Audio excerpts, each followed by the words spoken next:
Friends చూడండి, మీ వంట లెక్క ఈ జల్లా చేప ఫ్రై చేసింది. ఎందుకంటే నేను వీడియో ఇంకా పెట్టలేదు ఫ్రెండ్స్, ఎందుకంటే మా అమ్మాయి ఫోన్ బాగలేదు, అందుకోసం ఎడిట్ చేయడానికి చాలా ఇబ్బంది పడుతుంది. అందుకోసం నేను రేపు తప్పకుండా నేను వీడియో వదులుతాను. ఈరోజు మాత్రం కొన్ని ముక్కలు పెట్టాను కదా, అందుకోసం ఫ్రై చేశాను ఈరోజు. చూడండి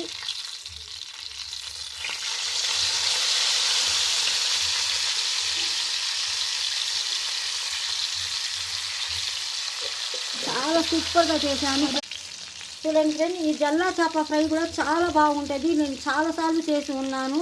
మీ వంట లెక్క ఏ వంటకం చేసినా కూడా, ఏ చికెన్ కూర అయినా, ఫిష్ కూర అయినా, రొయ్యల కూర అయినా, ఏదైనా కానీ నేను ప్రతి చేసే వంట కూడా చాలా టేస్ట్ ఉంటుంది, చాలా కలర్ఫుల్గా ఉంటుంది. మీరు మాత్రం తప్పకుండా ట్రై చేస్తుండండి. ఈ జల్లా చేప ఫ్రై మాత్రం రేపు నేను వీడియోలో కూడా పెడతాను, చూస్తుండండి. నా ఫోన్ కొంచెం బాగలేక నేను ఎడిట్ చేయలేకపోయాము మేము, అందుకోసం మీకు షార్ట్లో చెప్తున్నాను. రేపు తప్పకుండా వీడియో